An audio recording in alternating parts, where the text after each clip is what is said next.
But you better listen to me carefully. Until I left all my life, together with that of my wife, until I left office, schooling, officer, and until I left office in the year 2000, I never had a foreign account. Never. The CIA, the German intelligence, British MI5, your Italians, the French, all of you, go and look into every bank account.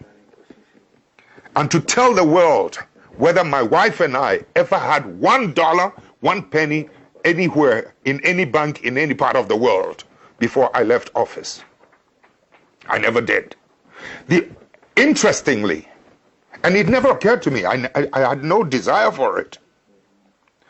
The only time it struck me that I needed a foreign money was when my wife was ill.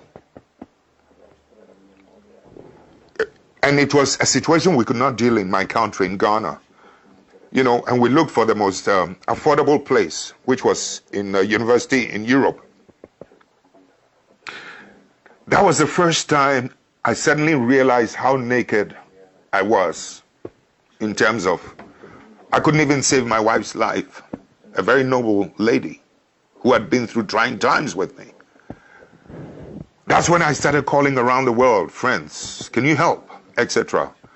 So, having no account, oh, by the way, before I left office, we knew she was going to have this operation, so we had even put a little money aside.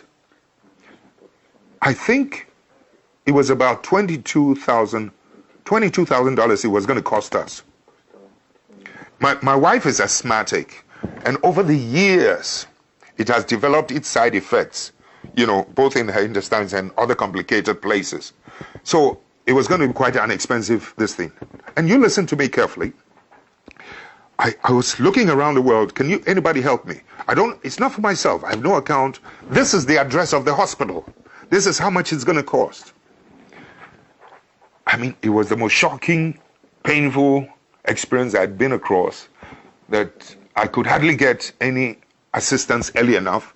My government, who knew, the new government, who had taken over from me, who knew I needed help, and that we had made preparations, refused. On the last day before we were to leave, she was supposed to be on the operation table on the 22nd of a certain month. 2 days before, that's when I got a letter from the president's office, a 3-page letter, conditions I had to fill, a whole lot of rubbish. We got a ticket, we flew to London. This president, or this man who was a president who had been in office for almost 20 years, 10 years, 18, plus whatever it is, 8 plus another 2, almost 19, 20 years. I had no dollar account anywhere, and I had to stop in London to borrow money from someone so that I could go and do my wife's operation. You listen to me carefully. About 8,000, you know, to take care of her needs, etc., into the hotel. 22,000 it was going to cost us, either dollars or euro. I think it was dollars, into the hospital. When the operation, after a while, I had to leave and go back to Ghana, and left her. Here's the shocking part of it. After the operation was done, on borrowed money, people don't believe it, but it's true. On borrowed money, when the operation was done, she was discharged into the hotel so that she could be brought in once in a while, you know, for checkup, a review. Can you believe that when the driver of the embassy under the new government informed the ambassador that I have to take Mrs. Rawlings, you know, for a review, the ambassador said no. In Switzerland, the Ghanaian ambassador, it happened in Switzerland, said no. The driver was so shocked, he put the embassy car key on the table, went and used his own personal car to go and drive my wife to the hospital for the review.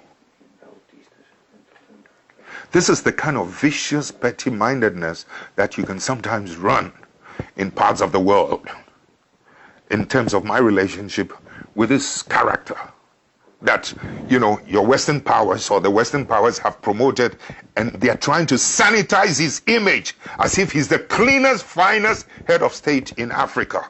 It's absolute rubbish. He's a criminal.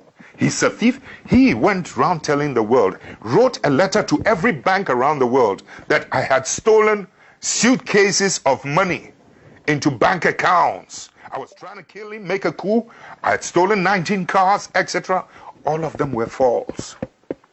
I will not tell you something that the bank, it took 3 months for me to be able to open a bank account through somebody. Finally, when the bank manager was going to open that account for me, do you know what he told his Swiss friend?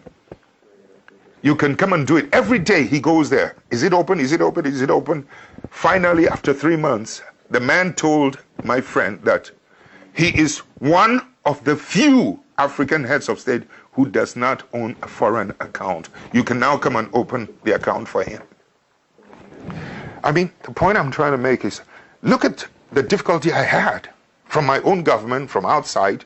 But then the other side of it is that to be so mean that not even the driver could send my wife for a review.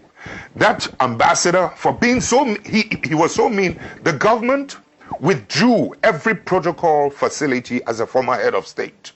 I have to carry my own suitcases, never mind. They even tried to get Swissair not to give me protocol. And Swissair told them, hey, you don't do that. They tried to campaign with other governments. Don't give this man protocol facility, etc. And yet, I'm supposed to have been the man who turned the situation round in Ghana, in West Africa. You know, so in effect, what I'm trying to say is that we've had a pretty rough time, but the more you show hatred towards your opposition, sometimes towards us, the more you get promoted in some parts of the world. It's not healthy. I mean, we must begin to stop treating oppositions and ourselves as enemies. We must begin to rather engage in constructive relationship, constructive criticism, and not attempt to destroy and to see the opposition as your enemy to be destroyed. I mean, factories that we don't have time. 2 hours, 1 hour is not enough. 30 minutes is not enough for you and I. I need 9 hours. I need 8 hours to wake you up in Italy, in Europe, to the problems we're going through in Africa. Yes.